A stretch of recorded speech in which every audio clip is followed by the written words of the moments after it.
आगम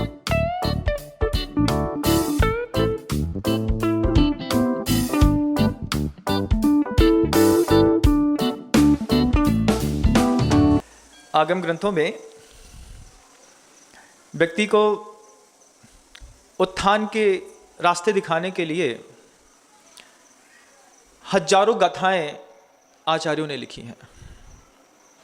उनमें से गुरुदेव को वह गाथा बहुत प्रिय है और समय समय पर गुरुदेव उस गाथा का हर बार एक अनुपम अर्थ निकालते हैं। सर्णाओ तिलेस्या इंदी वसदाया अठरुद्दाणी नाणम च दुप्पउत्तम मोहो पावप पदा होदी। इसमें इस पूरी गाथा में 11 पाप के स्थान हैं। उन 11 पाप के स्थानों में गुरुदेव सिर्फ एक शब्द को बार बार लेते हैं, नानम च दुप्पउत्तम, ज्ञान का दुरुपयोग। ज्ञान का दुरुपयोग कैसा कि कोई धार्मिक ग्रंथ है बंधुओं, उस धार्मिक ग्रंथ के प्रत्येक लाइन के आप एक विपरीत सोचते चले जाइए, एक बहुत बड़ा अश्लील ग्रंथ भी तैयार हो जाता है। एक बहुत बड़ा विपरीत माहौल बनाने वाली हर गाथा की विपरीत प्रवृत्ति भी हुआ करती है। किसी ने कहा अहिंसा परमो धर्म। अगर ज्ञान का दुरुपयोग करेगा तो उसमें से अहिंसा में से हिंसा लगा देगा और फिर जीवन जिएगा। हिंसा परमो धर्म। दुनिया में ऐसे भी लोग हैं, तरह तरह के लोग हैं दुनिया में तरह तरह की मति हैं। उन मति वाले लोगों ने, भ्रष्ट मतियों ने भी, कई बार मुझे ऐसा लगता है कि संसार को भ्रष्ट करने के लिए उन्होंने भी ग्रंथराज, समय सार और तत्वास सूत्र पढ़ लिया है। बिना तत्वास सूत्र और समय सार को पढ़े उनका विवेक इतना ऊंचा कैसे हो सकता है, मुझे समझ में नहीं आता। आप कौशल देखिए, मैं आपको दिखाता हूं कि कैसे ज्ञान के दुरुपयोग के साथ, लोगों के साथ छल करके पूरी दुनिया को बर्बाद करने के लिए लोगों ने अपना मानस बनाया है। ग्रंथराज समय सार में कुछ कारिकाएं आती हैं। पुग्गल कम्मम रागो तस् विवागोदयो हवदियेसो नदुएस मज्ज भावो जानक भावो अहमिखो। ये क्या है? एक संत के लिए गाथा लिखी गई। जब वो अपने ध्यान में बैठा है और ध्यान में बैठ करके वो अपने ध्यान के चरम को पाना चाह रहा है। सामायिक ही एक ऐसी जगह होती है जहां पर कोई भी व्यक्ति पूरा अहिंसक होता है, पूरा अहिंसक। व्रत पालते समय, समितियों में बात करते समय, प्रवृत्ति करने में, देशना देते समय हिंसा संभव है। लेकिन एक सामायिक ऐसा स्थान है, उस सामायिक में दुनिया का कोई भी जीव बैठा हो, चाहे वो अव्रती बैठा हो, चाहे वो कोई कपड़ाधारी पहनने वाला वस्त्रधारी बैठा हो, या कोई संत बैठे हो, दिगंबर मुद्दाधारी साधु बैठे हो। सामायिक एक ऐसा स्थान है जो पूर्णतः अहिंसक माना जाता है। वहां पे हिंसा को कोई स्थान नहीं होता। उस अहिंसक स्थल पर बैठ करके कोई आत्मा उसकी चेतना को ऊपर उठाने के लिए एक गाथा दी गई। वो बैठा बैठा क्या सोचता है? पुद्गल कम्मम रागो तस् विवागोदयो हवदियेसो नदु एस मज्ज भावो जानक भावो दु अहमिखो।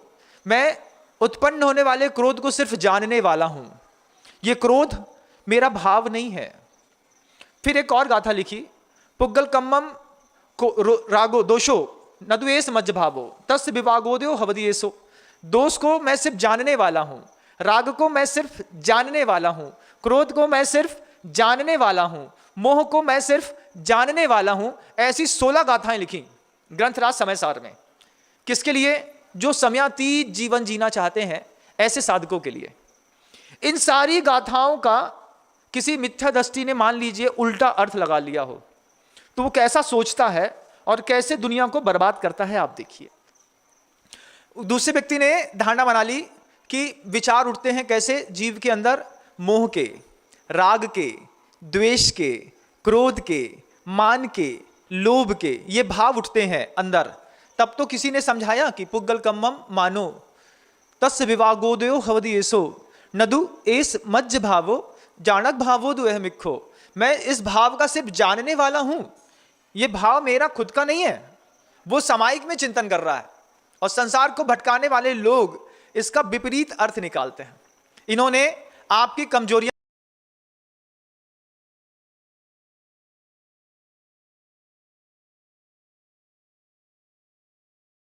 पकड़ ली। आपका कमजोरी है मान, आपकी कमजोरी है मोह, आपकी कमजोरी है राग, आपकी कमजोरी है दोष, आपकी कमजोरी है क्रोध। ये पकड़ लिया।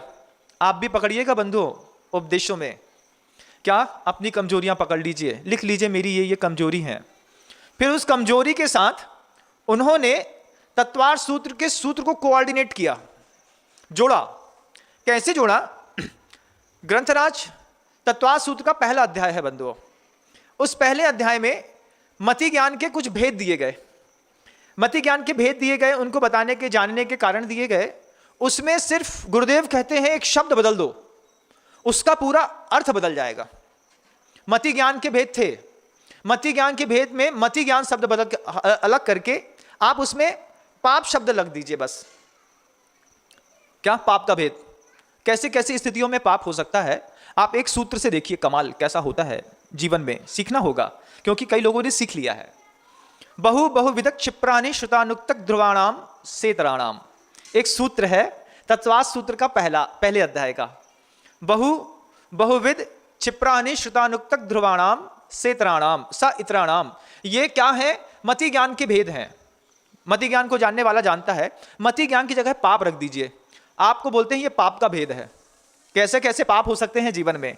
बहुत प्रकार के, एक बहुत, दूसरा बहुविध, बहुत प्रकार का हो सकता है। जैसे हिंसा, झूठ, चोरी, कुशील और परिग्रह, ये 5 पाप जैन दर्शन में बता दिए गए। तो ये 5 पाप हो गए। अब प्रत्येक पाप को करने के 1000 तरीके हो सकते हैं। हिंसा करने का 1000 तरीका हो सकता है, झूठ बोलने का 1000 तरीका हो सकता है, क्रोध करने का 1000 तरीका हो सकता है, कुशील के 1000 तरीके हो सकते हैं। कुशील एक प्रकार का, उसको करने के 1000 तरीके। आप देखिए बंधुओं, हिंसा मारने संबंधी ही है, लेकिन मारने के 1000 तरीके। झूठ ही है, बोलने के 1000 तरीके। क्रोध, मान, ये हिंसा, झूठ, चोरी तो चोरी है, उसको करने के 1000 तरीके। फिर उसमें भी कैसा? बहुविध। फिर क्षिप्र, पाप छिपा हुआ। फिर कैसा? क्षिप्र कैसा है कि पाप करने की कला को, क्षिप्र मतलब जल्दी जान लेता है। और एक अक्षिप्र है कि उसको सिखाना पड़ता है। बच्चे को पाप करना सिखाना पड़ता है। बड़े किसी भी पाप की भाषा को बहुत जल्दी जान जाते हैं बंधु। आप सूत्र देखिए, फिर सूत्र से अपने जीवन को मैं ले जाने का प्रयास आपको करता हूं। सिर्फ ज्ञान के भेद में पाप डाल दीजिए, फिर देखिए कि जीवन कैसा बदल जाता है। पाप कैसा कैसा हो सकता है? बहुत प्रकार का हो सकता है, बहु भी हो सकता है और बहुविध भी हो सकता है। बहुत प्रकार का भी हो सकता है और साथ ही साथ उसको करने के 1000 तरीके भी हो सकते हैं। वो छिपा हुआ भी हो सकता है, खुला हुआ भी हो सकता है। वो उसको आप जल्दी भी जान सकते हैं, उसको आप धीरे धीरे भी सीख सकते हैं। उसके साथ आप क्या है? बहुविध क्षिप्राणि श्रुतानुक्तक ध्रुवाणाम सेतराणाम। ध्रुव भी हो सकते हैं और अध्रुव भी। कुछ पाप ऐसे हो सकते हैं जो आपने इस जीवन में किए और इस जीवन में करते करते आपने उस पापों से मुक्ति भी पा ली। कुछ पाप ऐसे भी होते हैं जो आपका अगली पर्याय में भी पीछा नहीं छोड़ते। हिंसा, झूठ, चोरी, कुशील और परिग्रह, इन 5 के ये भेद डाल के देखिएगा। एक बार सूत्र को, पाप को इस सूत्र के साथ लगा के देखिए, फिर इस पाप को एक और सूत्र के साथ लगा के देखिए। क्या? परायत्तम परोक्षम, आद्य परोक्षम सूत्र दिया है, उसमें परोक्ष शब्द दे दिए। क्या है? दूसरों की सहायता से ये पाप सीखे जाते हैं। एक और सूत्र लगा के देखिए, अवग्रह या हवाय धारणा, कि इस पाप का अपने आप कोई नहीं सीख जाता है, एक ही दिन में नहीं आ जाता है, इसके लिए अवग्रह कराया जाता है।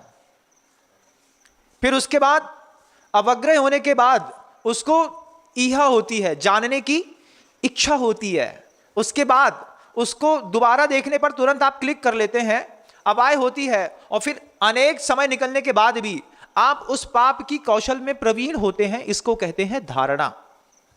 मेरी बात थोड़ा धैर्य और गंभीरता के साथ समझने का बस प्रयास करें।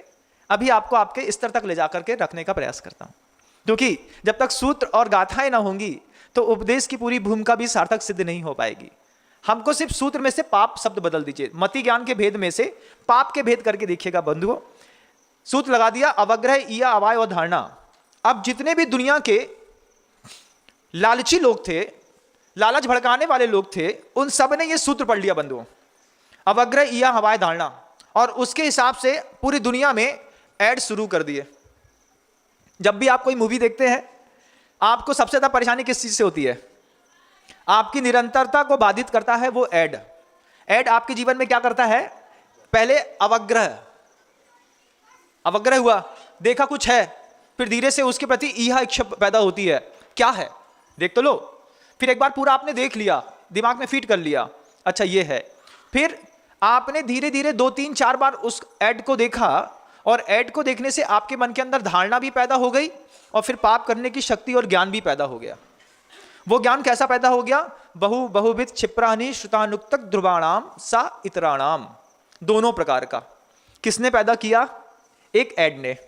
वो एड ने क्या करता है बंधु? अभी आप लोग बताते हैं कि भी ऐसा माहौल चल रहा है महाराज कि 5 पाप करने के लिए प्रत्येक दिन कोई ना कोई एड दिखाया जाता है। कैसा दिखाया जाता है? आप देखना चाहते हैं कोई प्रवचन, और प्रवचन देखने से पहले ऐड आ जाता है, रमी खेलो कैश जीतो, 100% नो फ्रॉड की गारंटी, 100% कैश बैक, तुरंत कैश कर लो। इतने अच्छे से समझाता है वो। उसमें कौन है उसको प्रेरणा देने वाले? बड़े बड़े हीरो। वे हीरो कैसे हैं? तो बंधुओं, उन हीरो में और आप में बहुत अंतर है। गुरुदेव ने एक बार, बहुत गजब की बात तो वो हर बार ही कहते हैं, तो गुरुदेव कहते हैं कि अस्थिर मन के होने में और मलिन मन के होने में अंतर होता है। दुनिया के जितने भी लोग हैं ये सब अस्थिर मन वाले हैं। आप जो भी टीवी देखते हैं, सीरियल्स देखते हैं, ऐड देखते हैं, बोलते हैं ये अस्थिर मन वाले से ज्यादा घातक होते हैं मलिन मन वाले। जो मलिन मन वाले होते हैं वो अस्थिर मन वालों के मन के अंदर मलिनता पैदा करते हैं। ये जितने भी लोग ऐड दिखाते हैं, क्यों सर आपने रमी खेली है? अरे अपने ग्रुप का बादशाह हूं मैं। तो फिर क्या होता है? अरे इस प्लेटफॉर्म पे आकर के खेलो। ये करता क्या है?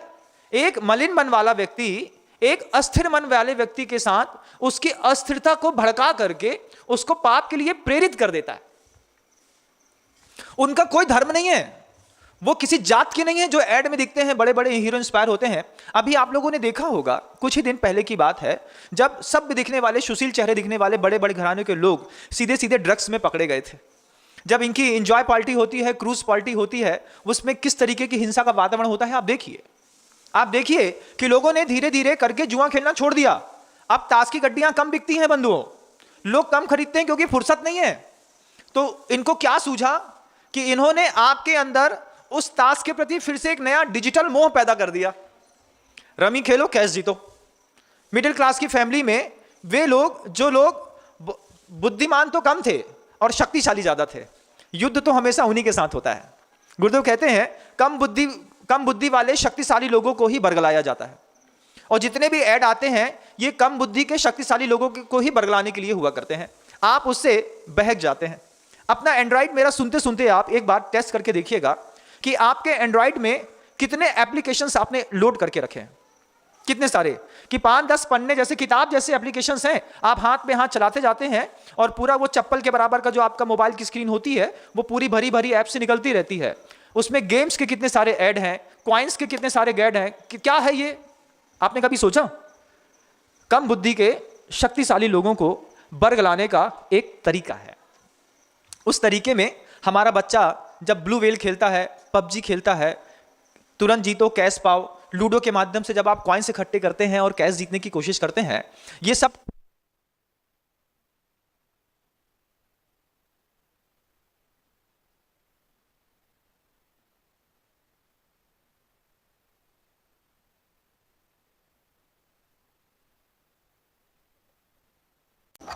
वो पाप सोचे तो देखें ढका हुआ भी है और खुला हुआ भी है। और हम सारे पाप करने के लिए कहीं से जहां से भी प्रेरणा लेकर के आते हैं, वो प्रेरणा का स्थल है आपका टीवी। सामने रख दी गई, आपको दिखा दी गई, आप उसको देखते रहते हैं। आपने कभी सोचा कि जब कोई शाहरुख खान रमी का एक्ट करता है, उसके पीछे उसका इंटेंशन क्या है? उसका इंटेंशन क्या है? पैसे कमाना? पैसे कमाना नहीं, उसका इंटेंशन है मिडिल क्लास के लोगों को बर्बाद करना। आप क्या सोच रहे हैं? आप सोच रहे हैं कि आप पैसा कमाएंगे शेयर मार्केट में लगा करके? शेयर मार्केट क्या है? हलवा है क्या? फिर एक दूसरा बोलता है जब ये कर सकता है तो मैं क्यों नहीं कर सकता? दादा भी कर सकते हैं, बच्चे भी कर सकते हैं, बड़े भी कर सकते हैं, जवान लड़की भी कर सकती है, स्कूल करने वाला फ्रेंड भी कर सकता है। आपने क्या किया? अभी शेयर मार्केट का मार्केट डूबा हुआ है तो उनके दिमाग में ये बात बैठी हुई है कि मिडिल क्लास के लोगों का पैसा हायर जंप करो। तो हम लोग, हमारे अंदर इच्छा है पैसा कमाने की, उन्होंने आपको पैसा कमाने का सस्ता साधन दिखाया। शेयर के मार्केट में पैसा लगाने के बाद कितने लोग पैसा कमा करके आते हैं, कितने लोगों को पता है? फाइनेंशियल वर्ल्ड जो है वो कैसे चलता है, क्या आपको इसकी जानकारी है? जानकारी है आपको फाइनेंशियल वर्ल्ड जो दुनिया का है वो कैसे चलता है? इकोनॉमी चलाने के लिए किसी फाइनेंशियल प्रोफेसर का कभी कोई स्पीच सुनिए, ये ऐड के ऊपर मत जाइए। आपको लगता है कि आप ये फाइनेंशियल ऐड को देख करके आपने भी शेयर मार्केटिंग में ब्रोकिंग करना शुरू कर दी होगी? पूरे शेयर मार्केटिंग में कभी भी खरीदने वाला पैसा नहीं कमाता, पैसा हमेशा कमाता है बीच का बेचने वाला बिचौलिया। उसको उधर से भी 1% मिलता है, इधर से भी 2% मिलता है। अगर आपने सोचा है कि हमने शेयर में इन्वेस्टमेंट कर दिया है और शेयर में इन्वेस्टमेंट करके हम धीरे धीरे रखे हैं, आपने 100 रुपए का इन्वेस्टमेंट किया है, तीसरे दिन देख लीजिएगा शेयर का रेट 70 रुपए हो जाएगा। कितने लाखों करोड़ों लोग शेयर मार्केट में पैसा लगा करके बर्बाद होते हैं। आज आपके उस मनोभाव को समझ करके कि ये व्यक्ति लोभी है, लोभी को क्या करना है? अवग्रह ई अवाय धारणा, बार बार ऐड दिखा करके इसके मन के अंदर लोभ की धारणा को पुष्ट करो। इसके अंदर मोह है, इसके अंदर क्रोध है, इसके अंदर कसाय है। तो जितने भी आज के डेट में आपकी पूरी लाइफस्टाइल में आप ऐड देखते हैं, वे अधिकतम ऐड होते हैं पैसा कमाने वाले, और उनकी अपनी अलग अलग प्रकृतियां होती हैं। वे अलग अलग प्रकृतियां कैसी होती हैं कि कुछ ऐड आपको तात्कालिक लाभ दिलाते हैं हिंसा के माध्यम से या पाप के माध्यम से। चाहे आप रमी खेल लें, तुरंत कैशबैक की गारंटी, नो फ्रॉड। ऐसा लगता है ना कि अरे फ्रॉड तो खुले पत्ते खेलने में नहीं होता। खुले पत्ते खेलने में आपको पता रहता है कि आपके पास 200 रुपए हैं, आपको 200 लगाना है। लेकिन जब आप एटीएम से रमी खेलते हैं बंधुओं, आपका एटीएम कब खाली हो जाएगा आपको पता नहीं चलेगा। और ये जितने भी ऐड आ रहे हैं, ये सब सोचिए गवर्नमेंट ने लीगल कर दिए हैं, तब तो टीवी में आ रहे हैं। जुआ का फड़ पकड़ा जाए कहीं बाहर कमरे में खेलता हुआ तो वो अपराध है, और सरकार अगर जुए का ऐड दिखाए तो वो अपराध नहीं है। ये भारतीय संविधान है बंधुओं। वे वर्दी वाले अपना जेब भरने के लिए जुए का फड़ पकड़ते हैं, लेकिन पूरे देश के मिडिल क्लास के लोगों को बर्बाद करने के लिए इस तरीके की अवग्रह, ईहा, अवाय और धारणा इन टीवी एड्स के माध्यम से जो आपके मस्तिष्क के अंदर बनाई जा रही है, क्या आप इससे होने वाले घातक परिस्थितियों से वाकिफ हैं? किसी पे आपको देखना पसंद है? आप कितने दिन किसी भी ऐप को ऐड डाउनलोड नहीं करते हैं? आप अपने मोबाइल से अपने आप से पूछिएगा। एक बार तो इच्छा होती है कि इन्वेस्ट करके देखते हैं क्या होता है। जब उसने कह दिया कि छोटी सी लड़की है, हाफ पैंट पहना हुआ लड़का भी शेयर में अपने आप को वो कर सकता है, क्या करते हैं, फाइनेंस कर सकता है, लगा सकता है, पैसा लगा सकता है। सीधा सीधा आपके एटीएम से वहां चला जाना है। इसके पीछे का इंटेंशन आपको करोड़पति बनाने का नहीं है, इसके पीछे का इंटेंशन करोड़पतियों को अरबपति बनाने का है। और जो करोड़पतियों को अरबपति बनाने का इंटेंशन है वो आपने यहां पे देख लिया बंधुओं। और मिडिल क्लास का वो आदमी जो जिंदगी भर मेहनत करके 30-40 की उम्र में आता है और अपना कैश स्ट्रक्चर थोड़ा बहुत खड़ा कर पाता है, जिंदगी की छोटी मोटी संभावनाओं से वो थोड़ा सा ऊपर उठा है, और उसके जीवन में जब ऐसे ऐड आ जाते हैं वो उन ऐडों के माध्यम से बंधुओं अपनी पूरी जिंदगी को डिस्ट्रैक्ट कर देता है। आपने जुआ खेल लिया, आपने ट्रेडिंग कर ली, आपने रमी खेल ली, बात ही बात में 15 लाख से उतर गए। पिछले 9 सालों में मेहनत करके आपने अपने घर के अंदर सारी व्यवस्था बनाने के बाद 10-20 लाख रुपए बचाए। एक बार की रमी खेलने पर, एक बार की शेयर मार्केटिंग में आपका पैसा चला गया। ये क्या है? फिर दूसरा एक और ऐड आता है बंधुओं। ऐड के भी कई प्रकार होते हैं। ये तो एक ऐड हो गया तात्कालिक लाभ दिलाने वाला। दूसरा है तुरंत लाभ की अपेक्षा कराता है। किसी कंपनी का ऐड आ गया, अगले 5 दिनों में 70% तक बम्पर छूट, हम लगे, कपड़ा बुला लो, बर्तन बुला लो, ये बुला लो, वो बुला लो, दुनिया भर की चीजें बना लो। क्यों? ऑनलाइन शॉपिंग चल रही है। ऑनलाइन शॉपिंग में सामने वाले ने आपको ऐड के माध्यम से एक साथ प्रेरित किया है। दुनिया में जितने लोग देखते हैं वे सारे के सारे लोग उस ऐड के माध्यम से एक साथ एक ही जगह पर जब स्विच करते हैं, जब एक ही जगह पर वो अपना सेंट्रलाइज करके पैसा भेजते हैं। आपको पता चलता है कि जब आपने 125 रुपए की बिकने वाली कोई कपड़े के लिए 600 रुपए दे दिए हो और ऐसा लोगों को बेवकूफ बना दिया हो लाखों जगह से, और एक जगह पे आपका पैसा सेंट्रलाइज हो गया हो, वो क्या करामात कर सकता है? कभी सोचा? नहीं सोचा महाराज, इतना बड़ा तो नहीं सोचा। मीशो ऑनलाइन शॉपिंग, और दूसरी वर्ग की कंपनियां हैं, अरे इसमें आज बहुत बम्पर ऑफर दिख रहा है। बम्पर ऑफर तो है, लेकिन उस बम्पर ऑफर से प्रॉफिट क्या है और लॉस क्या है? हमको तो बहुत सस्ते में मिल रहा है महाराज।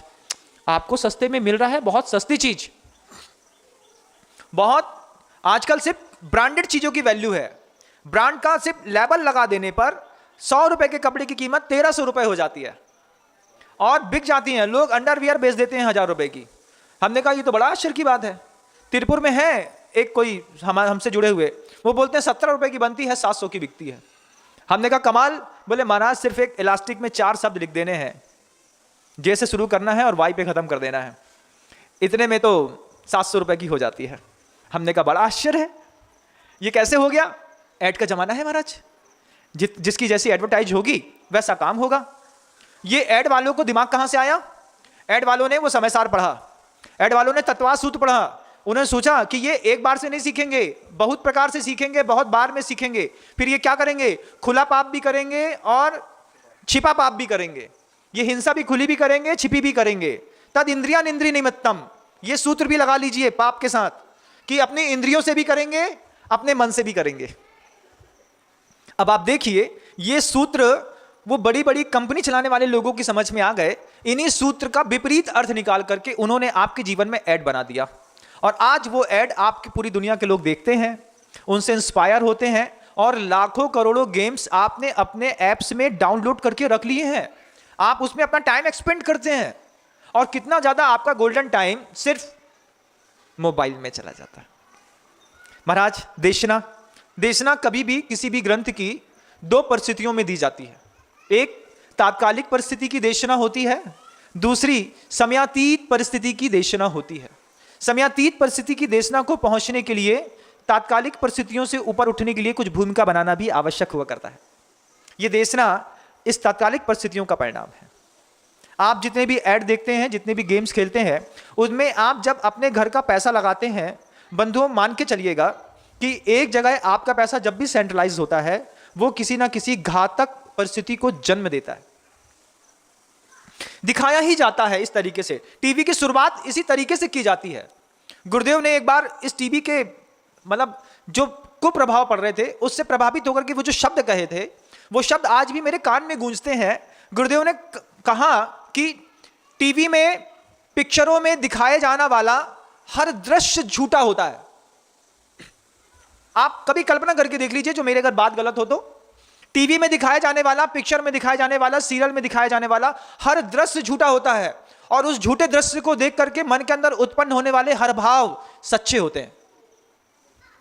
कितनी बड़ी बात है कि टीवी में दिखाए जाने वाले हर झूठ को देख करके हमारे मन के अंदर हर सच्चा भाव पैदा होता है। जब वहां पर कोई किसी के साथ बलात्कार कर रहा होता है, दृश्य झूठा है, अंदर भाव सच्चा पैदा हुआ, हम अंदर ही अंदर अनुमोदना कर रहे हैं, क्या पक्का इसके साथ तो ऐसे ही होना चाहिए था। अनुमोदना से क्या हुआ? क्योंकि सच्चे भावों से आपकी गति और दुर्गति निश्चित होती है। बंधुओं, हम भाव प्रधान जन्म में जीने वाले लोग हैं। हमारे धर्म में भाव प्रधान जीवन शैली है। आप देखिए कि एक गलत फिल्म को देख करके, आपने झूठी फिल्म देख करके अपने मन के अंदर सच्चा भाव पैदा किया, और सच्चे भाव का सहारा लेकर के आप घर के अंदर बैठे बैठे दुर्गति का पात्र बन गए। एक साथ जब सामूहिक पाप कर्म ऐसे लोगों का उदय में आता है, सुनामी जैसी लहर आती है, वो घूमने के बहाने वहां तक पहुंचते हैं और लहर उठा करके समुद्र में घुसा देती है। और गुरुदेव इतने नहीं, गुरुदेव तो ये भी कहते हैं कि देखो, झूठी वस्तु को देख करके सच्चा भाव पैदा करता है, और सच्चे संतों, सच्चे गुरुओं, सच्चे मंदिर को देख करके उसके मन के अंदर सच्चा भाव पैदा नहीं होता। वे तीर्थंकर जो साक्षात मोक्ष का कारण है, वे जिनबिंब की पूजन, जिनके माध्यम से असंख्यात गुणी निरंतर कर्म की निर्जरा होती है, ऐसी सच्ची प्रतिमाओं और सच्चे गुरु को देख करके आपके मन के अंदर सच्चा भाव पैदा नहीं होता। और झूठी पिक्चर को देखने के लिए आपने क्या किया? अपनी पूरी एनर्जी उठाई और उस पर लगा दी। अभी कोई नई मूवी का ऐड आ जाए, अवग्रह या अवाय धारणा, पहले ऐड दिखाएंगे, फिर धारणा बनाएंगे, फिर आपको उसमें डेट दिखाएंगे, बराबर उसका सेलिब्रेशन करेंगे, आपके बीच में आकर के स्टेज शो करेंगे, अपनी पूरी फिल्म का प्रोमो करेंगे। उसके बाद एक दिन पिक्चर रिलीज होगी और एक ही दिन में 200 करोड़ रुपए का बिजनेस कर लेगी। झूठ का बिजनेस 200 करोड़ रुपए का समर्थन हमने दिया। गुरुदेव ने सत्य का एक फिल्म बनाने की कोशिश करी इस खजुराहो की धरती पर। 400 करोड़ का मंदिर, उसको बनने में कितने साल लगेंगे, एक बार आप सोच के बताइएगा। गुरुदेव ने अभी अंतरिक्ष पार्श्वनाथ भगवान के चरणों में सिरपुर में बैठ करके, सिरपुर में गुरुदेव जहां विराजमान है, जहां 4 बड़े भव्यतम सहस्त्रकूट जिनालय बन रहे हैं, जिसमें 4000 प्रतिमाएं रखी जानी है, जिसकी न्यूनतम राशि है मात्र 2,11,000 रुपए की, जिसके माध्यम से आप वहां पर एक दुनिया का अभूतपूर्व मंदिर की स्थापना कर सकते हैं। उसके लिए आप पैसा निकालने में 1000 बार सोचेंगे। बच्चे ने कह दिया कि हमें नया मोबाइल चाहिए है, एप्पल का 14 प्लस प्रो वो चाहिए है। बेटा सोच लेते हैं, शाम तक आप नई गड्डी निकाल करके बच्चे को दे देते हैं। बोले महाराज बच्चे का मन नहीं तोल सकते। बंधु एक बात ध्यान रखिएगा कि दूध में ज्यादा मीठा भी दूध को बेस्वाद कर देता है। ये मत सोचिएगा कि फीका दूध तो बेस्वाद होता ही है। धन के अभाव में जिंदगी बेस्वाद तो होती ही है, लेकिन जब दूध में मात्रा से ज्यादा मीठा मिला दिया जाए, चांदी का गिलास हो, शुद्ध गाय का दूध हो, उसमें रबड़ी मिला दी गई हो, उसके ऊपर एक रसगुल्ले का आधा पीस धर दिया गया हो, 4 केसर की बूंदें रख दी गई हो, उसमें 2 बादाम डाल दी हो, मीठा ना हो, दूध हलक से नीचे नहीं जाता। और सब कुछ अच्छा होने के बावजूद, टेम्परेचर अच्छा होने के बावजूद, अगर उसमें मीठे की चम्मच मात्र 2 चम्मच शक्कर ज्यादा चली गई हो तो भी दूध हलक से नीचे नहीं जाता। आप लोग ऐसे परिवार के होते जा रहे हैं कि आपके घर के अंदर अतिरिक्त धन ने आपकी जिंदगी का स्वाद बिगाड़ दिया है। अतिरिक्त धन ने, क्योंकि जब तक आप अपने धन को बैलेंस नहीं कर पाए थे तब तक आप धन के लिए पुरुषार्थ करते थे, बहुत अच्छी बात थी, करना चाहिए था, क्योंकि जिंदगी को समान स्तर पर लाना है। जिंदगी को एक यूजेबल लाइफ के लिए जो है, हमको जितनी भी चीजें चाहिए है उसके लिए आपने पुरुषार्थ किया, ठीक बात है। अब यूजेबल लाइफ से हट करके आप धीरे से सुटेबल लाइफ पे आए। पहले तो आपने कपड़े इकट्ठा किया, भोजन इकट्ठा किया, घर इकट्ठा किया, ये यूजेबल था। फिर यूजेबल के बाद पैसा थोड़ा सा और बढ़ा तो आप सुटेबल पे आए। सुटेबल में क्या, थोड़ा सा और कंफर्ट होना चाहिए, थोड़ा सा आंगन हो, थोड़ा सा खुला बाथरूम हो, थोड़ा सा बड़ा हो, ये भी ठीक था। लेकिन अब जिंदगी आपकी फैशनेबल पे जा रही है। अब आपको घर इतना बड़ा चाहिए कि लोग हमारा घर घूमने के लिए आए। जो पैसा बढ़ रहा है, दूध में कुछ ज्यादा मीठा मिल गया है। अब जिंदगी इतनी बेस्वाद हो गई है कि जिनबिंब की स्थापना करने के लिए कोई प्रोमो तो नहीं होता ना बंधु। हम किसी बड़े कंपनी के एक्टर को किसी मंच पे इस बात के लिए तो खड़ा नहीं कर सकते कि आप जिनबिंब की स्थापना करने के लिए एक प्रोमो या मूवी बना दीजिए। उसके लिए तो मूवी दिगंबर गुरुओं के सामने से खड़ी होती है। दिगंबर गुरु आपको इन प्रवचनों के माध्यम से, यही सहस्त्रकूट जिनालय का प्रोमो है बंधु। अगर आपको समझ में आए कि अपनी जिंदगी में जो ज्यादा मिठास से आपने अपनी पूरी घर की लाइफ बर्बाद कर ली है। क्या होता है, पैसा घर के अंदर कभी किसी को सुख नहीं दे पाया और आप अतिरिक्त के संग्रह में करने लगे। जब आपने अपनी जिंदगी की मूलभूत सुविधाएं बना ली थी, अब आप पैसा आपकी जिंदगी में क्या कर रहा है, अब आपका पैसा आपकी जिंदगी में आपके टाइम को वेस्ट कर रहा है। अब आप वो पैसा कमा रहे हैं जिससे आपकी जिंदगी का कोई सरोकार नहीं है। आपकी जिंदगी में वो पैसा कभी काम में आने वाला भी नहीं है।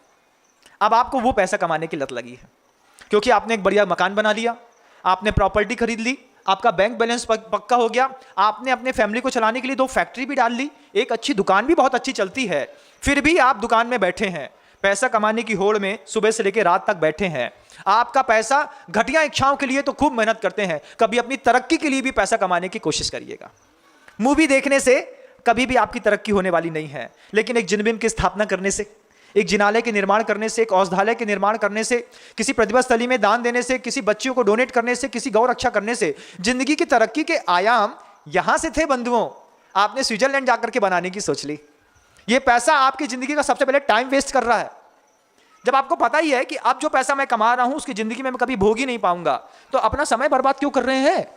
70 साल के लिए कुल सिम चार्ज है बंधुओं आपकी, उसके बाद आप चार्ज कराने की कोशिश भी करेंगे तो सिर्फ एक बर्न थेरेपी लगती है। राम नाम सत्य है, राम नाम सत्य है। क्या हुआ, बड़े भैया चले गए। कैसे चले गए भैया, अरे बहुत बड़ा आसामी था, बड़े आसामी को भी 70 साल की सिम चार्ज है। आपने जिंदगी का 40 साल पैसा कमाते में निकाल दिया, अपना कैश स्ट्रक्चर बहुत अच्छा खड़ा कर लिया है। जब आप बहुत ज्यादा अपने आप को संपन्न समझते हैं, उसके बाद अब आप पैसे कमाने की होड़ में लगे क्यों हैं, अपना टाइम वेस्ट कर रहे हैं आप वहां पे। वो पैसा आपकी जिंदगी में 30 साल में काम नहीं आएगा। जिंदगी में जितनी भी पाप की सामग्री, घर संपत्ति इकट्ठी कर लो, जितना भी वैभव इकट्ठा कर लो, सब यहीं छूट जाता है और उसके लिए किया गया जो पाप है वो जीव साथ में लेकर के ऊपर चला जाता है। वैभव यहीं रुक जाएगा। वैभव के निमित्त से तुमने जितना पाप किया है वो पूरा का पूरा पाप तुम्हारे साथ दूसरी गति में चला जाएगा। फिर वहां पे तुम्हारा उस पाप का हिसाब किताब शुरू होने वाला है बंधु। क्या किया था तुमने पिछली साल 500 करोड़ रुपए कमाने के लिए, एक गलत डिसीजन में साइन कर दिए था उस गलत डिसीजन में साइन करने से हजारों गायें कट गई, इसका पाप तुम यहां भोगो। तुम वहां पे करोड़पति थे, अगली पर्याय में तुम क्या बनने वाले हो? आपका पैसा जब एक्सेस होता है आपकी लाइफ में तो आपका टाइम वेस्ट करता है। फिर आपके घर के अंदर गुरुदेव कहते हैं मोर मनी नो एनिमी। जब भी पैसा ज्यादा बढ़ेगा, सिर्फ पैसा ज्यादा नहीं बढ़ता, वो दुश्मन भी ज्यादा बढ़ाता है। घर के अंदर ही विवाद पैदा कराता है पैसा। अब ये बड़ी प्रॉपर्टी किसके हिस्से में जाएगी? 3 भाई ने मिलकर के कमाया, जीवन के उपयोग का कमाया तो बहुत अच्छी बात थी। जब एक्सेस हो गया तो भाई भाई को दुश्मन दिखाई देने लगा। हाँ भाई, आप क्या पार्टीशन महाराज जी अब समझ में नहीं आ रहा है? ये 2 बड़ी प्रॉपर्टियां हैं, इसका हिसाब किताब कैसे करें? क्यों? मिलके कमाई थी तो मिलके बांट लो। More money no enemy. बिना एनमी के, बिना दुश्मन के कभी भी घर के अंदर पैसा नहीं बढ़ता। और फिर दुश्मन सिर्फ घर में नहीं होते, पूरे संसार में होने लगते हैं। तब तो ज्यादा पैसा वाले अपने बगल में 4 बॉडीगार्ड लेकर के चलते हैं। बहुत हाइपर मनी जब हो जाता है तब पूरे देश में असुरक्षा महसूस होती है। देश को चलाने वाले विदेशों में रहने लगते हैं। More money not without enemy. जितना भी पैसा एक्सेस होता है वो आपके अंदर असुरक्षा पैदा करता है। जितना भी अतिरिक्त पैसा आपके जीवन में आता है बंधुओं, वो आपको रॉन्ग डिसीजन के लिए ऑटोमेटिकली अंदर से प्रेशराइज करता है, करो हो जाएगा। आपके जितने भी रॉन्ग डिसीजंस हैं लाइफ के, वो आपकी सद्बुद्धि से कभी नहीं हुए, वो आपकी पैसे के बढ़ने से हुए बंधुओं। यही ज्यादा पैसा आप फिल्मों में खर्चा करते हैं, ये ज्यादा पैसा आप घूमने में, होटल में खर्चा करते हैं। आपके उस अहंकार को पोषित करने के लिए दुनिया में हजार संसाधन है जो आपके घटिया सोच को बर्बाद करने के लिए बनाए गए हैं। लेकिन तरक्की का वो साधन जो गुरुदेव ने सिरपुर में खोला, तरक्की का वो संसाधन जो गुरुदेव ने खजुराहो में खोला कि 400 करोड़ की लागत का एक हम ऐसा नया मंदिर बनाने जा रहे हैं जिसमें आने वाले 3000 साल तक लोग सम्यक दर्शन को प्राप्त कर पाएंगे। इसमें आपको अपने पैसे लगाने की जरूरत है। इसमें जरूरत है कि आपके जीवन में थोड़ा भी एक्सेस मनी है तो आप नीचे टीवी स्क्रीन पर कोई भी नंबर दिखाई देता हो, आप उस नंबर में बोले ये मेरा एक्सेस मनी था, घर के अंदर दुश्मन पैदा कर रहा था, मैं इसको खजुराहो क्षेत्र के लिए दान देता हूं। ये मेरा एक्सेस मनी था, इससे मैंने दुनिया में बहुत सारे पाप कर लिए थे, अब मैं जिनबिंब के स्थापना के लिए यहां पर दान देता हूं। तब जाकर के आपके धन की कीमत बनती बंधु। ये कैसी आपने धन की कीमत कर दी। और सिर्फ ऐसा ही नहीं है कि वो आपके जीवन में रॉन्ग डिसीजन पैदा करता है, आपका टाइम वेस्ट करता है, एनिमी पैदा करता है, इसके अलावा भी उस पैसे की और बड़ी दुर्दांत अवस्थाएं होती हैं। वो आपके जीवन में व्यसन भी तो पैदा करता है। हमारा बच्चा रमी खेलता है तो अपने जेब के पैसे से नहीं खेलता है, पिता के पैसे से खेलता है। अपने पैसे से कौन रमी खेलता है बताइए आप? कौन खेलता है क्या? किसी ने बचपन से जो पत्ते खेलने वाले शौकीन लोग हैं, ये कोई बता दे कि दुकानदार में किराना दुकान वाला जो है वो बाहर निकल करके 25,000 रुपए का जुआ खेलने की ताकत रखता हो? जिसको पता है कि हम मिडिल क्लास के लोग हैं, दिन भर मेहनत करते हैं, हम ऐसा कैसे जी सकते हैं। लेकिन वो जो यंग जनरेशन है, जिस यंग जनरेशन को कुछ पता नहीं है, उसको लगता है कि यार पापा के पास प्रॉपर्टी तो बहुत है, क्या करें पापा, बैंक में कुछ पैसे डलवा दो, वक्त बेवक्त काम आते रहते हैं। क्या काम? वक्त बेवक्त कब क्या आता है? बेवक्त तो तभी आता है जब हम रमी खेल रहे हो, मीशो ऑनलाइन शॉपिंग कर रहे हो, जब हम अपने बॉटल में अमेजोन से कुछ बुला रहे हो। उस बेवक्त में बैंक का कैश काम आता है, तुरंत सीधे इस अकाउंट से उस अकाउंट में कट ऑफ होता है। इस कट ऑफ को कराने का उद्देश्य किसका रहता है बंधुओं? वो ऐड दिखाने वाले लोगों का, जिनकी नैतिक आचार संहिता कुछ भी नहीं है, जो शराब भी पीते हैं, ड्रग्स भी पीते हैं, वैश्यगमन भी करते हैं, दुनिया भर के पाप करते हैं। वो पिक्चरों में, एड्स में हीरो बनकर के आपको सामने दिखाते हैं, आप उनसे इंस्पायर होते हैं। तुम महावीर के संतान होकर के किस कबीर से कहां पे जा करके तुमने अपना मुंह घुसा लिया? आप सोचिए, एक बार सोचिए। उनने क्या पकड़ा महाराज? उनने यही पकड़ा कि तुम्हारे मन के अंदर मोह है, तुम्हारे अंदर मन के अंदर लोभ है। पुग्गल कम्मम रागो तस् विभागोदयो हवदयेसो एदुसो एस तुझ भावो। ये तुम्हारा भाव है। मिथ्या दृष्टि लोगों का, संसारी लोगों का, क्रोध, मान, माया, लोभ, इन सबको वो धीरे धीरे उकसाते हैं, धीरे धीरे वो पैदा करते हैं। अवग्रह, ईया, अवाय धारणा। पहले तुमको थोड़ा सा ऐड दिखाएंगे, तुम थोड़ा सा देखोगे, सिर्फ ऊपर का कलर देखोगे, ऐसा चेहरा दिखाया जाता है कि आपके ऐप्स में आपको क्लिक करने का मन हो ही जाता है। रील्स में कितना टाइम बर्बाद करते हैं आप लोग? कितनी बार बोलता हूं मैं इस बात को, कितना महाराज, जितना मिल जाए उतना। जिस दिन काम ना हो उस दिन तो पूछो मत। अगर फ्री का वाईफाई मिल गया है तो सुबह से लेकर शाम तक बस देखते रहते हैं। ये बड़े घर के लोग जो होते हैं, ये पैसा आपके घर के अंदर इस तरीके की विपरीतता पैदा करता है बंधु। क्या है, क्या आप क्या कर सकते हैं इसके लिए? लालच कितनी बुरी बला है, कैसे तरीके से यहां पे लोगों ने, ये आपके धन का सबसे बड़ा कलंक है बंधुओं, कि आप अपने ही पैसे से बर्बाद हो रहे हैं। तुम्हारे बच्चे को बर्बाद करने के लिए कभी भी पड़ोसी ने पैसा नहीं दिया। तुम्हारे लड़का ने अगर शराब पीना शुरू की है तो तुम्हारे पैसे से। तुम्हारे लड़के ने घर के अंदर महंगे सामान, ब्रांडेड चीजों को लाना शुरू किया तो तुम्हारे पैसे से। तुम्हारा बच्चा अहंकारी बना तो अपने पुरुषार्थ से नहीं, तुम्हारे पैसे से। तुम्हारा बच्चा ईगोइस्टिक हुआ तुम्हारे पैसे से। यह सब किसने किया?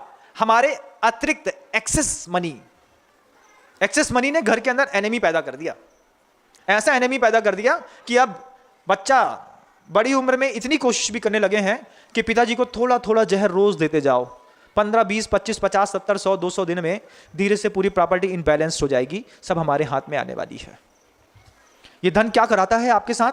आप बताइए मुझे, कौन से धन ने आपको सुख दे दिया?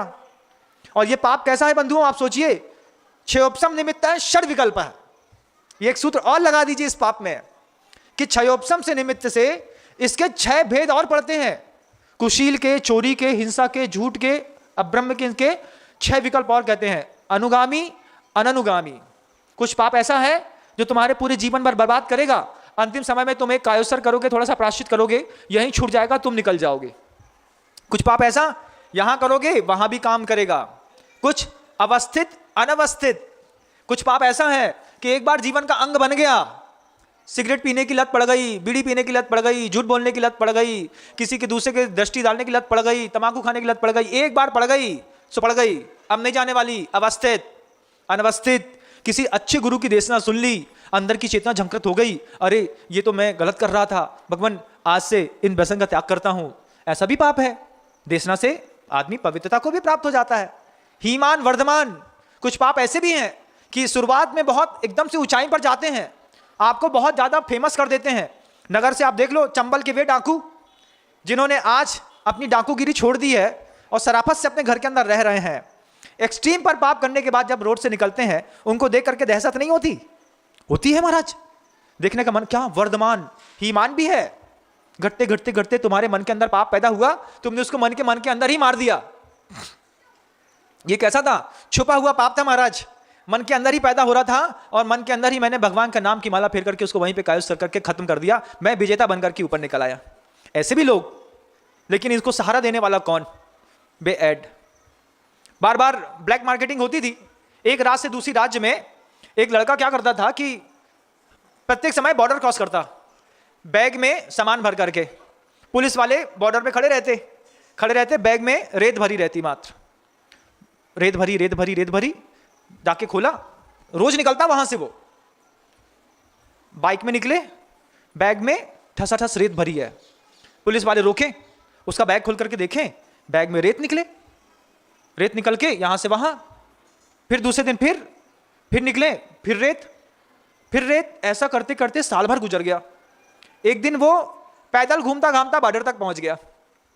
बॉर्डर तक पैदल घूमता घामता पहुंचा तो पुलिस वाले पूछते हैं, भैया एक बात मुझे 365 दिन में समझ में नहीं आई, तुम चोर हो ये बात तो पक्की है, तुम यहां से वहां तस्करी करते हो ये बात भी पक्की है, लेकिन 365 दिन हमने तुम्हारी चेकिंग करी, तुम एक भी दिन पकड़ में क्यों नहीं आए?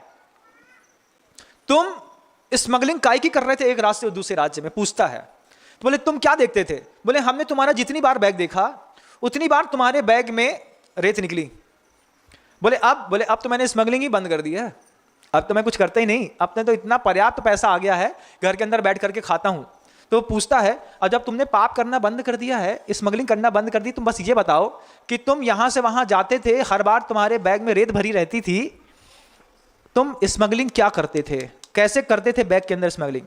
वो हंस करके बोलता है, मैं कभी भी बैग में रखी चीज की स्मगलिंग करता ही नहीं था, मैं तो बाइक की स्मगलिंग करता था।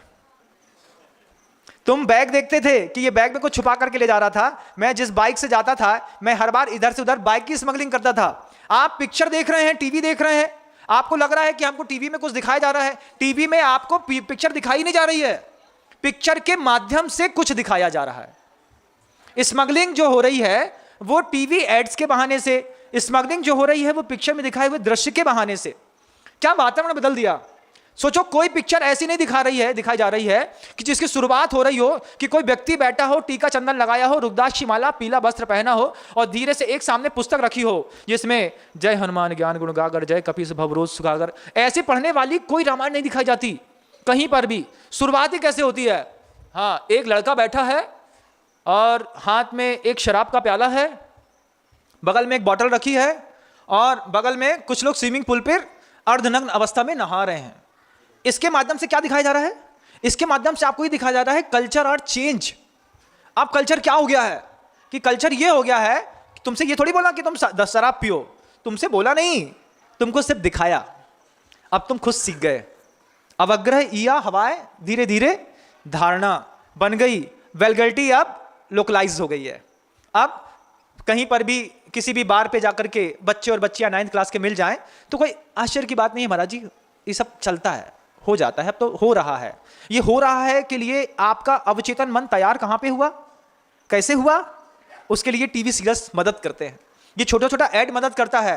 क्या कर रहा है? जब आप देख रहे हैं कि कोई कॉफी के कलर की बहुत बड़ी सिगरेट है और लड़की निकाल करके उसमें से पी रही है, पिक्चर में दिखाया जाने वाला हर दृश्य झूठा होता है बंधु, हर दृश्य झूठा होता है। वे जो लोग इतनी बड़ी पिक्चर बना करके खुले में ऐड करते हैं, उसी लोगों से बोलो कि तुम मंच में आकर के ओपनली ऐड करके दिखाओ उस तरीके का, उनके पसीने छूट जाएंगे। वे हर अपने असली दृश्य को दिखाने वाली जितनी भी नायिकाएं रहती हैं या पुरुष रहते हैं, वे सिर्फ एक यूनिट के बीच में उस दृश्य को फिल्माते हैं।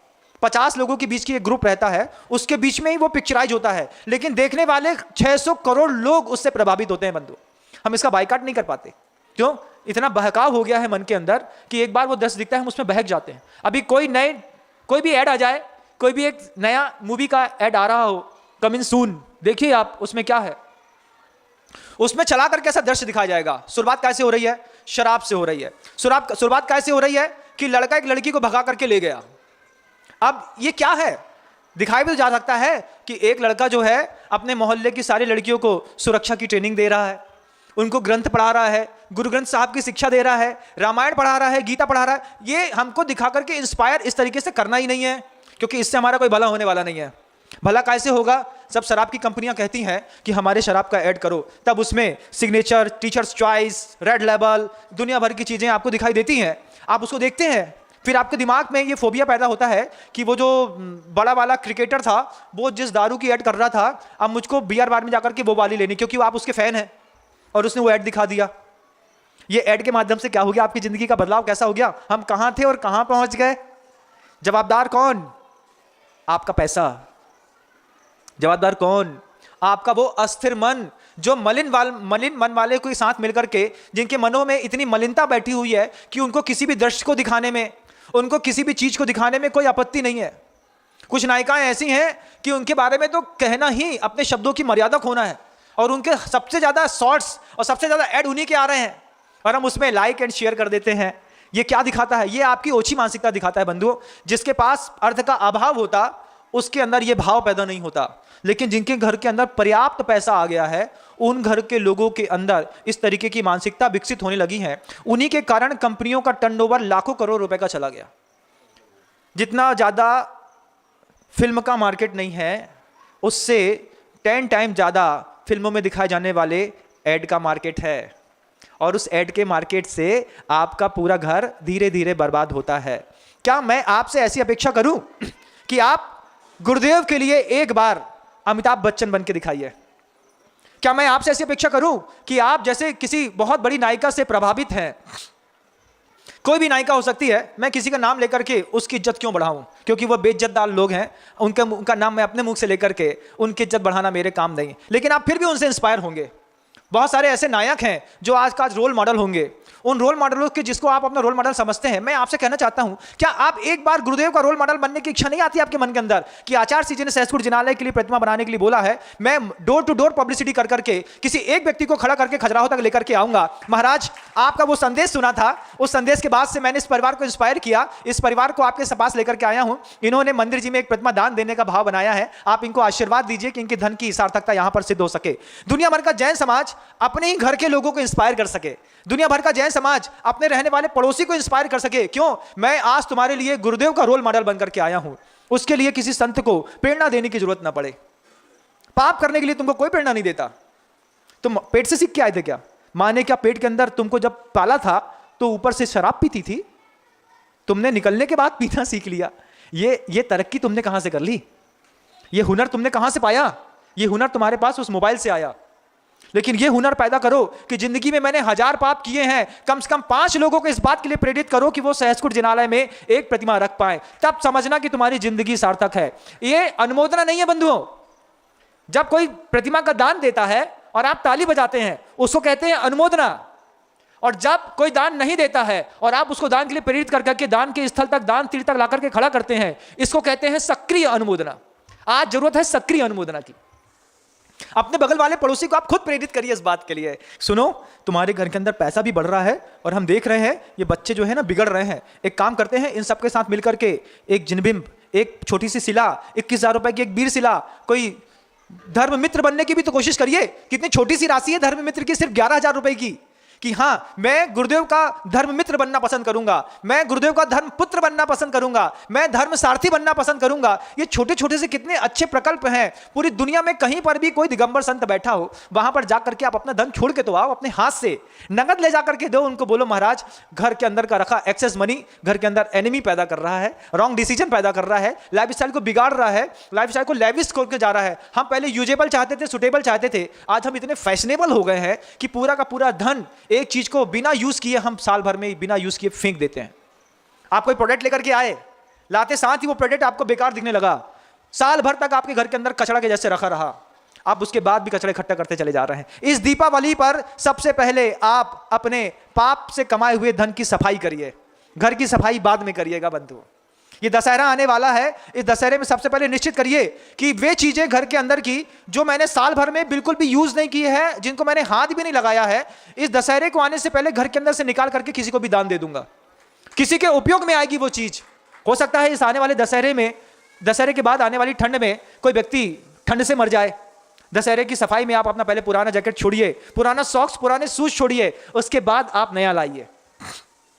अगर आपको लगता है, मिडिल क्लास के लोग हैं आपके घर में, जिनके घरों में पैसा ज्यादा नहीं है, उनके लिए मैं कोई बात नहीं कह रहा, लेकिन इनको लगता है कि मैंने अपनी पूरी जिंदगी को बहुत ज्यादा सुटेबल लाइफ को मतलब मेंटेन कर लिया है, फिर भी हमारे घर के अंदर पैसा बढ़ रहा है, फिर आपसे मैं कहना चाहता हूं, इस दीपावली के आने से पहले आपका संदेश, आपके घर का अतिरिक्त धन किसी जिनालय के निर्माण में लग जाए, किसी जिनबिंब के निर्माण में लग जाए, किसी गाय को बचाने के निर्माण में लग जाए। आप गाय का सीन देखिए, लिम्पी वायरस अभी जो फैला हुआ है, कभी मन के अंदर, घर के अंदर जाकर के एक शांति धारा उन गायों के लिए भी हो भगवान, कि कितना ज्यादा वायरस फैला है, कितनी सारी गायें एक साथ मर रही हैं, लाखों गायें भारत के अंदर लिम्पी वायरस से मर गई। किसी दूसरे की वेदनाओं में दुनिया में किसी व्यक्ति की आंख से आंसू गिरे या न गिरे, एक अहिंसक और महावीर के अनुयायी की आंख से आंसू सबसे पहले गिरता है। वो इतना संवेदनशील होता है, उसको किसी की भी वेदना बर्दाश्त नहीं होती। आपने कभी ऐसी प्रार्थना करी, महाराज ये 31 रुपए की राशि के साथ आप मेरे लिए, उन गायों के लिए एक प्रार्थना कर लीजिए, उनके लिए मंत्र पढ़ दीजिए, आप ये राशि मंदिर में चली जाएगी और आपके माध्यम से लिम्पी वायरस से परेशान उन गायों का भला हो जाएगा। उस तक, गंदों तक पहुंचाइए। भगवान की किसी भी गांव में शांति धारा हो रही है, अभी लिम्पी वायरस चल रहा है बंधुओं, आप भगवान की शांति धारा करिए और भगवान का गंदोदक उस गाय के ऊपर जाके छिड़किए। उस गाय के गंदोदक से लिम्पी वायरस में आराम मिलेगा, किसी की प्रतिकूलताओं में उसको थोड़ी शांति मिलेगी। इसके लिए धरती में हम पूत बन करके, महावीर के वंशज बन करके यहाँ पे आए बंधुओं। यहाँ पे रोटी खाने के लिए हम यहाँ पे नहीं आए। जिंदगी बस यूं ही सुबह शाम होकर के तमाम हो रही है और किसी काम की नहीं बची। कुछ जिंदगी में ऐसा करके दिखाओ। तुम प्रतिमा नहीं रख पा रहे हो, तुम्हारी हिम्मत नहीं है, तुम्हारे घर के अंदर हो सकता है आर्थिक अभाव हो, लेकिन तुम गरीब होने के बावजूद किसी बगल वाले को प्रेरित करो, उसको प्रेरणा दो। भाई साहब विनम्र सागर जी महाराज मन से कह रहे हैं कि दुनिया भर के जैन समाज में जितने भी जैन हैं, जिसने जैन कुल में जन्म लिया है, वो एक बार एक जिनबिंब की स्थापना अपने जीवन में जरूर कर ले और उससे वो पुण्य लाभ प्राप्त कर ले। गुरुदेव का अगर आपकी चिंता ना होती तो वे 4 सहस्कुट जिनालय एक ही स्थान पर नहीं बना रहे होते, एक स्थान पर 4 सहस्कुट जिनालय। और अभी तो मैंने सुना कि गुरुदेव सिरपुर में वो चमत्कार करने वाले हैं जो दुनिया में अभी तक किसी ने सुना नहीं होगा। किसी ने मुझे बताया ऐसा वो चमत्कार अभूतपूर्व है कि वहां पर 4 सहस्कुट जिनालय के बीच में एक भव्यतम समोषण मंदिर रखा बनने वाला है, बनाने की परिकल्पना वहां पे ले ली। 22 एकड़ से ऊपर की जमीन वहां पर ट्रस्ट कमेटी ने खरीद ली है। गुरुदेव कहते हैं इस नवीन मंदिर पर जो जिनबिंब विराजमान होगा वो अंतरिक्ष पार्श्वनाथ भगवान के जैसा ही होगा, जिसके नीचे से पूरा छन्ना निकल जाएगा। ये बात बहुत ऊंची और बड़ी होती है बंधुओं। आज आपके पास आपके पुण्य से बहुत कुछ है, बहुत कुछ। पूरा बुंदेलखंड का हर एक व्यक्ति, जैन और अजैन, गुरुदेव के आशीर्वाद और अनुकंपा से इस पूरे बुंदेलखंड में फल और फूल रहा है। अब आप एक और देख लीजिएगा कि आपका वो जैन शासन भी फलीभूत हो रहा है कि नहीं हो रहा है। शासन को आप टैक्स देते हैं, सोसाइटी में रहते हैं तो सोसाइटी का मेंटेनेंस खर्च लगता है। मकान आपका, फ्लैट आपका, आप उसके मालिक हैं, उसके बाद 5,000 रुपए सोसाइटी का मेंटेनेंस चार्ज लगता है कि नहीं लगता? लगता है कि नहीं? हमको ज्यादा पता नहीं, हम सोसाइटी में रहे नहीं, हम तो गांव में छोटे से घर में रह करके यहां निकल आए, फिर बाद में गुरुदेव के आशीर्वाद से बड़े बड़े बंगले मिलने लगे। अमीर तो गुरुदेव ने बनाया। आपको सोसाइटी में रहते हैं तो सोसाइटी का मेंटेनेंस खर्च लगता है। शासन में कहीं पर रहते हैं, भारत शासन में, तो आप उसको टैक्स देते हैं। आप जिन शासन को कोई टैक्स देना पसंद करते भी हैं कि नहीं करते हैं? कि सिर्फ जिन शासन का खाना पसंद करते हैं? तीर्थ क्षेत्रों में आए, पेट भर के ठूसा, चलते बने। क्या था? जिन शासन को बिना दिए चले गए। मंदिर में आए, मंदिर की द्रव्य चढ़ाई, अपने आप को धर्मात्मा समझा और चलते बने। मंदिर के पंप से अपने घर का पानी भर लिया, अपने आप का कुछ टैक्स देने का भी सोचते हो? कि जब तुम्हारे घर के अंदर बिजली गोल हो जाती है, तुमको लगता है कि हम मंदिर के मीटर से अपने घर में बिजली ले रहे हैं, उस समय लगता है कि भगवान का लिया है, भगवान को वापस भी करना है। प्रकृति ने कितनी अनुकूलता बनाई है तुम्हारे लिए। शासन को टैक्स देना पसंद है, मेंटेनेंस का खर्च अपनी लाइफस्टाइल के लिए देना पसंद है। जिन शासन को जब तक आप अपना प्रॉपर टैक्स नहीं देंगे बंधुओं, आपको अगली पर्याय में भी कभी मुक्ति नहीं मिलने वाली है। पैसे के बड़े बड़े धनाढ्य लोग इस पूरी धरती पर चुपचाप आए थे और चुपचाप चले गए, एक कौड़ी का सम्मान न मिला। रामटेक की बात है बंधुओं। अंतिम इस संस्मरण के साथ मैं अपनी शब्द को विराम देने की कोशिश कर रहा हूं, आपका समय हो जाता है। रामटेक का उदाहरण मुझे आज भी याद आता है, जब ब्रह्मचारी तात्या, जो अभी शिरपुर में आचार्य गुरुदेव के साथ में रह करके उनके मंच के कार्यक्रम को देखते हैं और उनकी सेवा में रत है। ब्रह्मचारी तात्या जो है, महाराज से 1600 किलोमीटर दूर से पैदल 600 लोगों को लेकर के आया। हर साल आते हैं वो गुरुदेव के पास, एक यात्रा चलती है। छोटे से बच्चा, 4.5 साल का बच्चा 1400 किलोमीटर पैदल चल करके गुरुदेव के दर्शन करने के लिए आया। उसमें 90 साल की वृद्ध महिला भी थी, जो पूरे 1400 किलोमीटर में एक भी दिन गाड़ी में नहीं बैठी। जब वो पूरा का पूरा काफिला पूरा महाराष्ट्र को कंप्लीट करके होते हुए और रामटेक की ओर आने का था, नागपुर क्रॉस कर रहा था, तो नागपुर में क्रॉस करते वक्त एक बहुत बड़ी मर्सिडीज उस काफिले के सामने रुकी। तात्या पूरी काफिले को इंस्पायर करते हुए धीरे धीरे आगे बढ़ रहे थे, और जिस गांव में जाता एक ही बात, दारू छोड़ो, अंडा छोड़ो, मुर्गा छोड़ो, रात्रि भोजन छोड़ो, शराब छोड़ो, ऐसे नारे के साथ जब पैदल वाले लोगों ने पूरे देश में धर्म की प्रभावना करी, बुंदेलखंड में वो नहीं आए तो आपने बुंदेलखंड वालों को पता भी नहीं। सामने से मर्सिडीज वाला आया, मर्सिडीज वाला सामने से आकर के तात्या से पूछता है, ये इतने सारे लोग पैदल कहां जा रहे हैं? तात्या बोलता है कि हमारे गुरु हैं, रामटेक में विराजमान है, उनके दर्शन करने के लिए जा रहे हैं। तो बोले कौन गुरु हैं?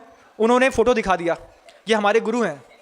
वो जगवार मर्सिडीज वाला क्या बोलता है, मैं दुनिया का अरबपति आदमी हूं, मेरे लिए कोई साइकिल से नीचे नहीं उतरता, ये कैसा मुझसे भी बड़े अरबपति गुरुदेव हैं कि जिनके लिए तुम 1600 किलोमीटर दूर से पैदल चल के आ रहे हो, मुझे भी देखना है वो गुरु। तात्या ने उस व्यक्ति को गुरुदेव के पास रामटेक में लाकर के दर्शन कराए। वो कहता है, गुरुदेव आपकी ये प्रभावना अभूतपूर्व की, आप कभी महाराष्ट्र नहीं गए लेकिन पूरा महाराष्ट्र आपकी मुट्ठी में है।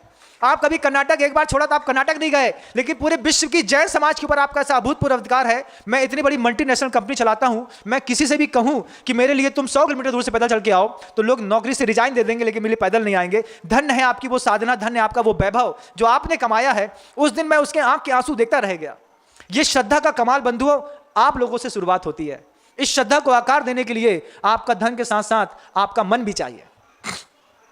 अंतिम शब्दों के साथ उस बात को विराम दूं कि दुनिया में अब जो भी इस प्रवचन को सुन रहा है, उसका पहला संकल्प होना चाहिए, उसको शपथ है जिन शासन की, कि उसको जिन शासन का टैक्स चुकाना है, इस बात को लेकर के कि अगर आप एक जिनबिंब की स्थापना करें, नहीं कर पाते हैं तो किसी एक व्यक्ति को जिनबिंब के दान देने के लिए प्रेरणा करें, उसको लाएं, गुरुओं के दर्शन कराएं और बोलें गुरुदेव के पास आप सब मिलकर के जाइए। मैं अपने पास नहीं बुला रहा हूं, गुरुदेव को आपके दान देने की होड़ से, जब तक गुरुदेव आपकी दान देने की होड़ से उनकी आंख से आंसू ना निकले, बोले ये क्या हो रहा है, क्यों इतने सारे लोग जिनबिंब का दान देने के लिए, स्थापना करने के लिए यहां पर आ रहे हैं। तो गुरुदेव जब आपके उस दान से हर्षाश्रित होकर के आंसू ना निकाल दें, तब तक अपनी साधना को पूर्णता मत मानिएगा। मैं हमेशा कहता हूं लोगों से कि गुरुदेव के पास जाओ तो कुछ ऐसा करो कि गुरुदेव खूब मुस्कुराएं। या फिर कुछ ऐसा करो कि तुम्हारी भक्ति देख करके गुरुदेव की आंख से आंसू आ जाएं, तब तुम्हारे जीवन में जैन होने की सार्थकता है। आप अपनी सार्थकता को सिद्ध करें। आप उन एडों से सीखें, उन गद्दारों से सीखें जो आपके बच्चों को रमी के माध्यम से, शेयर मार्केटिंग के माध्यम से, बियर बार के माध्यम से बिगाड़ने का ठेका निकाल लिया है। उन मलिन लोगों के साथ अपने अस्थिर मन के बच्चों को आप बचा सकें, ऐसी भावना करता हूं। गुरुदेव का आशीर्वाद देता हूं और यह भावना भी रखता हूं कि आप अपने जीवन में एक बार ऐसा करिश्मा जरूर दिखाएंगे कि आपके पुरुषार्थ से या तो गुरुदेव के चेहरे में हंसी आएगी या उनकी आंख से आंसू आएंगे। अगर आप ला पाए तो आपके जीवन की सार्थकता है। आपका जीवन इस जिंदगी में रहते रहते सार्थक बने। इन्हीं बातों के साथ अपनी वाणी को विराम देता भगवंत गुरुदेव श्री विद्यासागर जी मरी महाराज की जय। जा वाणी के ज्ञान से सूझे लोका लोक, सो वाणी मस्तक नमु सदा देत हूँ धोक। माँ जिन वाणी भारती तो है जपो दिन रैन, जो तेरी शरणा गहे सो पावे सुख चैन।